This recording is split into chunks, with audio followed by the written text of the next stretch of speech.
سر دے کے رب نو منایا ہے حسین نے، سر دے کے رب نحمده ونصلي ونسلم على سيدنا ومولانا محمد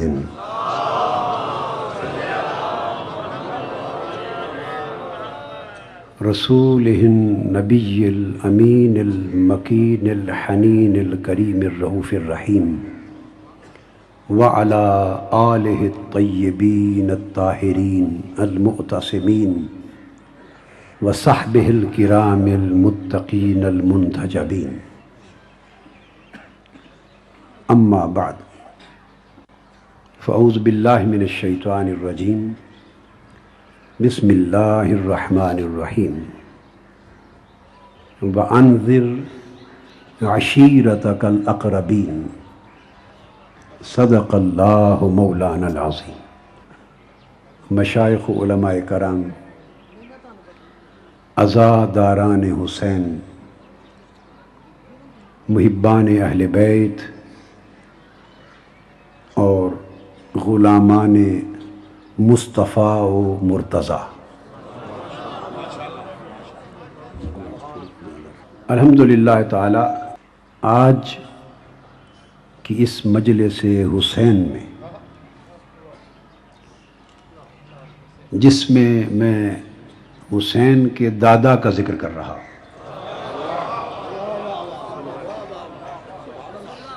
یہ جو کتابیں اس وقت میری زیر تصنیف، زیر تالیف اور زیر ترتیب یا زیر تدوین تھی، جنہیں اللہ رب العزت کو منظور ہوا تو ہر سال میری کوئی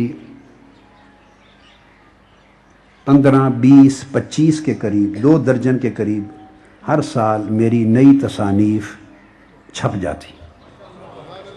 اللہ کے فضل سے یہ جو کام کوئی 1000 تصانیف کا میں نے کیا ہے، اس کے مسودات ہوتے ہیں، پھر ان پر شاگرد میرے ساتھ مل کے کام کرتے ہیں، تو 20-25 کتابیں نکل آتی ہیں تیار ہو کے.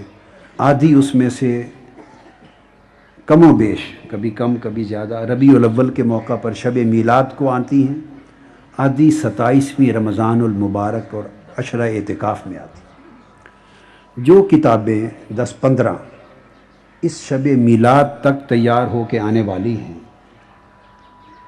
ان میں رات دن کام ہو رہا ہوتا ہے. تو میں بھی بیشتر راتیں عشاء سے فجر تک بیٹھا اسی کام میں لگا رہتا ہوں.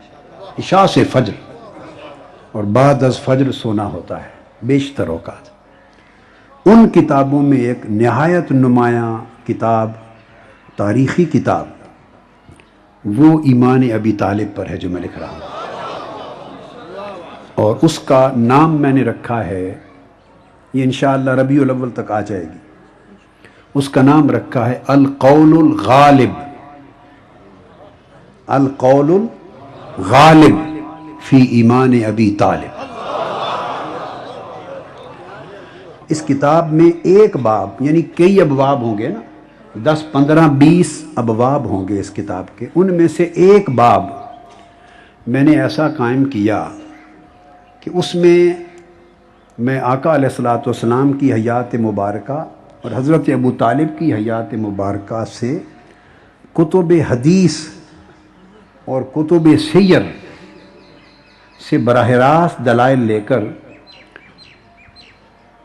وہ شواہد اور قرائن، ابھی علمی، فنی، اعتقادی بحثیں دوسرے ابواب میں آئیں گی، اس میں وہ شواہد اور قرائن جمع کروں کہ جو میں بنیاد بناؤں کہ وہ کون سے شواہد اور قرائن ہیں جن کے باعث میں ایمان ابی طالب کا قول کر رہا ہوں،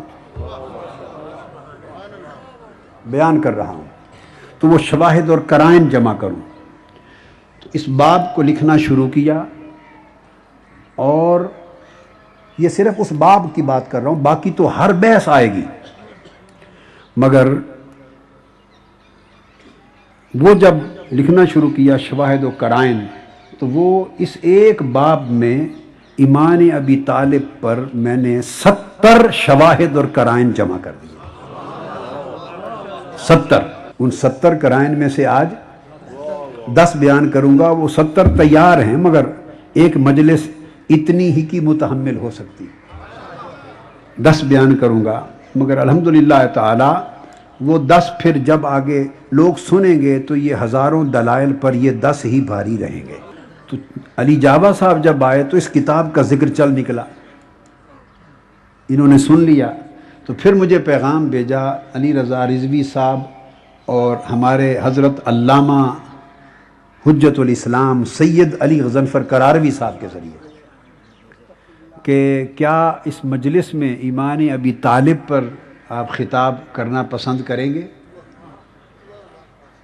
تو میں نے پیغام بھیجا، آپ نے کیا بات پوچھ لی؟ میری پسند کیا، میں تو خود اور اپنی پسند ساری ان میں فنا کر چکا ہوں، لہٰذا میں کروں گا۔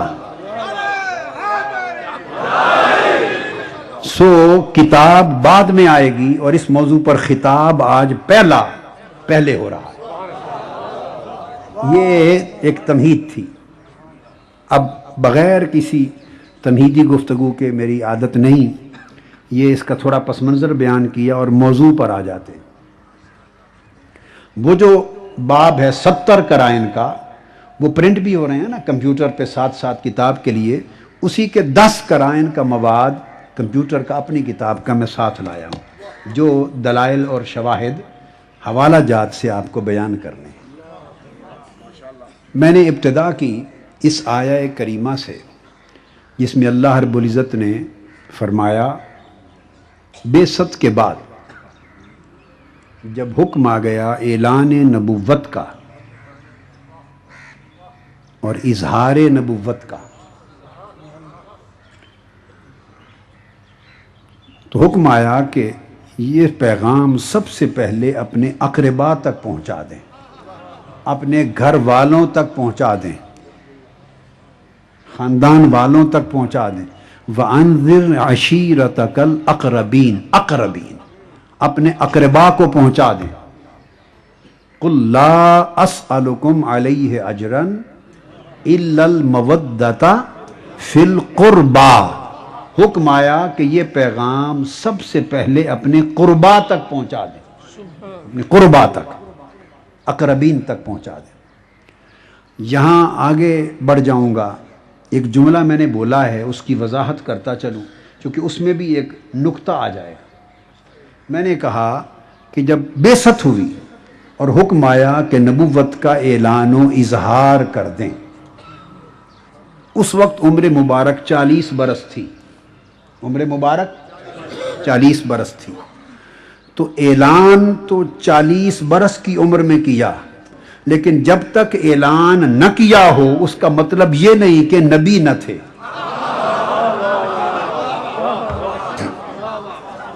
آپ میری بات کو سمجھے ہیں؟ اعلان 40 برس کی عمر میں فرمایا، مگر جب اعلان کیا تو کیا مطلب ہے کہ نبوت ثابت بھی اسی دن ہوئی؟ نہیں، ثبوت کسی حقیقت کا اور شے ہے، اظہار و اعلان اور شے۔ ثبوت اس کے لیے ہوتا ہے، اعلان اوروں کے لیے ہوتا ہے۔ ثبوت ہونے کے لیے ہوتا ہے، ثبوت ہونے کے لیے ہوتا ہے، اعلان بتانے کے لیے ہوتا ہے۔ تو ثبوت نبوت کا تو حضرت آدم کی تخلیق سے بھی قبل تھا۔ پوچھا گیا یا رسول اللہ متا وجبت لکن نبوت، یا رسول اللہ حضور آپ کو لیے نبوت ثابت کب ہوئی؟ آقا آپ نے اعلان نبوت کا اعلان کب کیا؟ اعلان تب کیا جب 40 برس عمر تھی۔ آقا آپ کے لیے نبوت ثابت کب سے ہے؟ فرمایا جب آدم بھی پیدا نہ ہوئے تھے۔ تو کسی چیز کا ثبوت اور چیز ہے، اس کا اظہار و اعلان اور چیز ہے۔ اگر کسی کو کتابوں میں اظہار نہ ملے تو ثبوت کا انکار نہ ہو. کسی کو اظہار نہ ملے تو ثبوت کا انکار نہیں ہو سکتا. یہ ایک بات کہی میں نے. آگے چلتے. تو آقا علیہ السلام کو حکم ہوا کہ اپنے اقربا میں اعلان کر دے. تو آقا علیہ السلام نے اسلام کی ابتدا اقربا سے کی. اسلام کی ابتدا. تو جب ابتدا کی بات تھی تب بھی اقربا کام آئے. جب ابتدا تھی، بولیے، جب ابتدا تھی تو حکم آیا تب بھی اقربا تھے، اور جب اسی اسلام کی بقا کی بات آئی تو تب بھی اقربا تھے. سو اس ابتدا کی بات کریں گے اور 10 قرائن دوں گا. جب 10 کا عدد ہو جائے گا نا، 10 کا عشرہ ہو جائے گا تو پھر عشرے کے دن کو پہنچ جائیں گے. پھر بقا کی بات کر لیں گے تھوڑی سی اختتام پر. جب عشرہ تلک عشرۃ کاملہ، جب 10 پورے ہو جائیں گے قرائن اور یوم، تو پھر جب 10ویں قرینے پر پہنچیں گے تو پھر تھوڑی بقا کی بات کر لیں گے، تاکہ دل اور دماغ بھی روشن ہو جائیں اور آنکھیں بھی بھیگ جائیں. تو اس حدیث پاک جس کا میں نے ذکر کیا کہ جب آیت اتری کہ اپنے اقربا کو یہ پیغام پہنچا دیں، پیغام توحید، حضور صلی اللہ علیہ وآلہ وسلم کوہ صفا پر سب کو اکٹھا کیا. اس میں غیر لوگ نہیں تھے، صرف سرداران قریش تھے، خاندان کے لوگ تھے قریش. اور اکٹھا کر کے معروف حدیث ہے، معروف واقعہ ہے، اس کو نہیں دہراتا. اہل سنت کی کتب حدیث و سیر میں بھی ہے اور اہل تشیع کے ہاں بھی ہے. وہ کوہ صفا پہ بلانا، دعوت توحید دینا، پہاڑ کے پیچھے سے ایک فوج کا لشکر کا ذکر کرنا، آپ سنا ہوا ہے کہ تو ان کا کہنا کہ مان لیں گے، بن دیکھے مان لیں گے. تو بن دیکھے اپنی صداقت پر ان کا اقرار کروا کے اپنی صداقت کے تصدق سے اللہ کو منوانا، یہ ایک واقعہ ہے. جب یہ بات ہو گئی تو جن کے نصیب میں ایمان نہیں تھا وہ بڑبڑانے لگے، اور ان میں پیش ابو لہب تھا، اور اس نے کچھ نازیبا کلمات بھی کہے کہ اے محمد صلی اللہ علیہ وسلم، تم نے ہمیں یہ کہنے کے لیے اکٹھا کیا تھا. چنانچہ مجمع ڈسپرس ہو گیا. اب اس آیت کے شان نزول میں جو بات بتانا چاہتا ہوں، ڈسپرس ہو گیا. تو آقا علیہ السلام گھر آئے تو مولا علی المرتضیٰ جب بعثت ہوئی، اعلان نبوت ہوا، تو حضرت مولا علی کی عمر کیا تھی؟ کسی نے 9 سال کہا روایتوں میں، کسی نے 10 کہا، کسی نے 12، کسی نے 14. بس یہ روایتیں ہیں. مقصد یہ کہ بالکل نوجوانی کی عمر تھی، بالکل نوجوانی کی عمر تھی، 9 عمری تھی. یہ بات خاص نکتے والی ہے، 9 عمری تھی. اور اس عمر کا بچہ 9، 10 سال، 12 سال عمر کا بچہ ہو، وہ کوئی اس کا اپنا گھر الگ ہوتا ہے رہنے کا یا باپ کے گھر میں رہتا ہے؟ میں تو بڑی سادہ بات کروں گا جس پر دوسری بات کی گنجائش نہ ہو. کہاں رہتا ہے؟ اگر آپ کے بچے بھی 9، 10 سال کی عمر میں الگ کرائے کا مکان لے کے رہتے ہیں تو کہہ لیں کہ مولا علی کسی الگ مکان میں رہتے تھے. اگر اس عمر کا بچہ باپ ہی کے گھر رہتا ہے تو پھر اتنی بات کو ذرا ذہن میں محفوظ کر لیں. آپ نے حضرت علی کو بلایا، وہ ابھی علی ہیں، وہ مولا غدیر میں بنے. مگر وہ بھی وہی بات جو میں نے کہی، وہ مولائیت کا اعلان ہے. جن کو ولایت ملنی ہے وہ مل تو پہلے چکی ہوتی. آپ نے بلایا، فرمایا علی اپنے گھر. اب یہ جو کل بلائے تھے ہم نے کوہ صفا پر، سارے قریشی سردار اور بڑے بڑے پگوں والے، گھروں والے سردار، ان کو پھر اپنے گھر بلا اور اچھا کھانا پکا اور ان کی دعوت کر، تاکہ گھر میں آ کے پھر میں بیٹھ کر ان پر محنت کروں اور دعوت توحید دوں. امام ابن جریر طبری روایت کر. اب میں پہلے حوالے دے لوں آپ کو تاکہ پتہ چل جائے کہ یہ کوئی یوں ہی چلتے چلتے کسی مورخ نے کہہ دی ہے کہ بڑی ثقہ ٹھوس اور محقق بات ہے. حوالے سن لیں. امام ابن جریر طبری، امام بیہقی، حوالے سب اس لیے میں بتا رہا ہوں آپ کو کہ اگر یہ بات آپ نے کہی، اگر اہل تشیع اور ملت جعفریہ کی کتب حدیث اور کتب سیر کے حوالے دیے تو وہ اس بات پر اس کا معنی کچھ اور ہوگا، اور اگر اہل سنت کی کتب حدیث اور کتب سیر کی اپنی کتب حدیث اور سیر کے حوالے دوں تو معنی اور ہوگا. سو میں اہل سنت کی کتب حدیث اور کتب سیری کو لے رہا ہوں. تو امام بیہقی عظیم محدث ہیں، انہوں نے روایت کیا. امام ابن جریر طبری نے روایت کیا. امام ابن اسیر نے روایت کیا. امام ابن کثیر نے روایت کیا. امام ابن عساکر نے روایت کیا. المقریزی نے روایت کیا. یہ تمام محدثین جو ساتوں کے حوالے میں نے دیے بیان کرتے ہیں کہ آقا علیہ السلام نے فرمایا علی کھانا کر. تو چنانچہ مولا علی المرتضیٰ نے اپنے گھر ان سارے سرداران قریش کو بلا کے حضور کی دعوت توحید کی اشاعت کے لیے دسترخوان بچھایا، کھانا پکایا اور آقا کو بلایا اور پہلا جلسہ رچایا.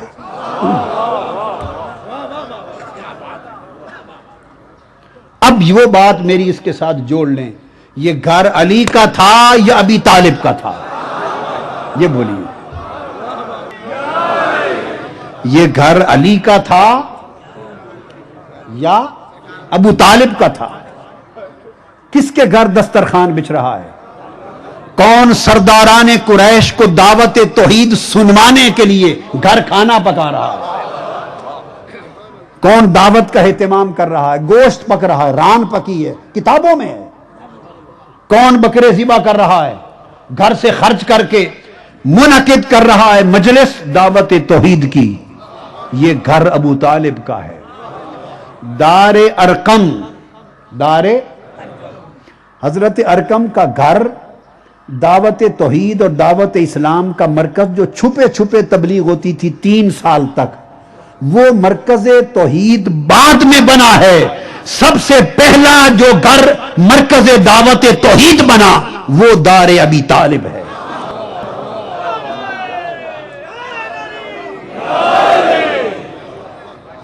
چنانچہ آقا علیہ السلام تشریف لے گئے.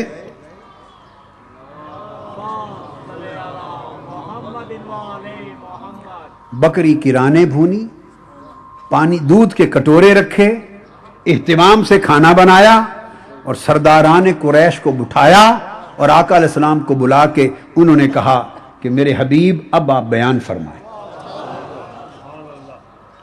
تو حضور صلی اللہ علیہ وآلہ وسلم نے اس گھر میں سب سے پہلے پہلا جلسہ کوہ صفا پر اور دوسری مجلس اور نشست دعوت توحید کی دار ابی طالب میں. اور پھر آقا علیہ السلام نے پھر پورا خطاب کیا. اور یہ آرگنائزر میزبان کون تھے؟ حضرت ابو طالب تھے. میزبان حضرت ابو طالب تھے اور آرگنائزر علی المرتضیٰ تھے. اس کے بعد دوسرے دن پھر دعوت کی ان سب کتب میں. آقا پھر تشریف لائے اور پھر جلسہ ہوا، کھانا ہوا اور آقا نے دعوت توحید دی. تیسرے دن پھر دعوت کی اور پھر جلسہ ہوا. دار ابی طالب میں وانذر عشیرتک الاقربین کے تحت 3 دن تک آقا علیہ الصلوۃ والسلام دعوت توحید دیتے رہے. اور جب یہ بیان ہو چکا اس میں حضرت ابو طالب کھڑے ہو گئے اور اس کو ابن اسیر اور امام طبری اور دیگر مورخین تاریخ الکامل میں رقم کرتے ہیں. وہ فرماتے ہیں کہ آپ کھڑے ہو گئے اور آپ نے فرمایا کہ میرے محبوب بھتیجے محمد صلی اللہ علیہ وسلم، اب آپ کی باتیں 3 دن سن کر آپ کی مدد کرنا، ہمیں اس عمل سے بھی محبت ہو گئی ہے. ہم نے آپ کی نصیحت خوب قبول کر لی ہے. یہ الفاظ ہیں ما احب الینا معاونتک اقبلنا لنصیحتک واشد تصدیقتنا لحدیثک. انہوں نے کہا ہم نے آپ کی معاونت سے پیار کر لیا, آپ کی نصیحت قبول کر لی اور آپ کی بات کی تصدیق کا اعلان کر دیا. اب میری سمجھ میں نہیں کہ اب اعلان کچھ اور بھی ہوتا ہے, کوئی اور بھی اعلان رہ گیا. وہ حضرت ابو طالب جس اعلان کا انتظار لوگوں کو ان کی عمر مبارک کے آخری دن تک ہے کہ کب کرتے ہیں کب کرتے ہیں کب کرتے ہیں, یارو تمہارے کانوں تک آواز نہ پہنچے تو ہمارا وہ تو پہلے دن کا کر چکے ہیں, وہ تو پہلے دن کا کر چکے ہیں, پہلے دن کا کر چکے ہیں. امام ابن اسیر بیان کرتے ہیں فقال ابو طالب ما احب الینا معاونتک واقبلنا لنصیحتک وشد تصدیقنا لحدیثک وہؤلاء بنو ابیک مجتمعون وانما انا احدهم. یہ سارے آپ کے باپ کی اولاد خانوادہ بیٹھا ہے, ان میں سے ایک میں بھی ہوں. اور آپ نے فرمایا خدا کی قسم ہم آج کے بعد آپ جو دعوت لے کے اٹھے ہیں اس کی مدد و نصرت ہمارا فریضہ ہوگا. یہ پہلے ہی دن وانذر عشیرتک الاقربین کے تحت پہلا ہی اعلان ہے. اب یہ اعلان کیوں نہ ہوتا؟ جو بڑی ایمان افروز بات ہے وہ یہ کہ نبوت مصطفیٰ صلی اللہ علیہ وآلہ وسلم کا سب سے پہلے آپ کے بچپن کے وقت سے نبوت مصطفیٰ کے دو گواہ ہیں. ایک آقا علیہ السلام کے دادا حضرت عبد المطلب اور ایک آپ کے چچا حضرت ابو طالب. اعلان نبوت ابھی مدتوں بعد ہونا تھا, ابھی آقا علیہ الصلوۃ والسلام پنگورے میں تھے, انگلی پکڑ کے چلتے تھے. اس وقت سے جو نبوت محمد صلی اللہ علیہ وسلم کے گواہ اور عینی شاہد ہوئے علامات نبوت محمد کے, وہ عبد المطلب و ابو طالب ہیں. اور میں جو بات کوٹ کر رہا ہوں یاد رکھ لیں, کچھ بھی یاد نہ رہے تو ایک حوالہ ہی کافی رہے گا, اور وہ صحیح بخاری سے حوالہ دے رہا ہوں. کہاں سے؟ صحیح بخاری جلد اول اس کا صفحہ 324 اور حدیث کا نمبر 963, اور امام بہقی کی السنن الکبریٰ جلد 3 صفحہ 491 حدیث کا نمبر 6425. امام بخاری نے یہ واقعہ صحیح بخاری میں درج کیا. باقی حوالے اس کے بعد آتے ہیں. وہ یہ, اس کی تفصیل آگے میں دوں گا, اور تفصیل کے لیے بلکہ میں اس کے آپ کو تفصیل بتا دوں, پہلے حوالہ جات کا قصہ ایک طرف ہو جائے, اس کے بعد اسے امام سیوطی نے روایت کیا. اہل سنت کے ہاں بھئی آپ سمجھ لیں, اب کئیوں کو پتہ ہے, اہل علم کو پتہ ہے تو کہ عوام کو نہیں پتہ ہوتا. اہل سنت کے ہاں لفظ امام جو ہوتا ہے وہ امام فی الولایت کے علاوہ ایک علم کے مرتبے کے لیے بھی امام کا لفظ استعمال کرتے. اس لیے امام ابو حنیفہ, امام مالک, امام شافعی, امام احمد بن حنبل, امام بخاری, امام مسلم, تو اہل سنت کے ہاں لفظ امام یہ ایک عمومی معنی رکھتا ہے, یہ امام ولایت کا معنی نہیں. مگر ایک سمجھ لیں, سنی صحیح العقیدہ اہل سنت صرف وہ ہے جو امام ابو حنیفہ اور امام بخاری سے لے کے آج مسجدوں کے اماموں تک بھی سارے امام مانے, مگر یہ کہے کہ ان ساروں کی امامتیں ایک حسین کی امامت پہ گرد پر قربان.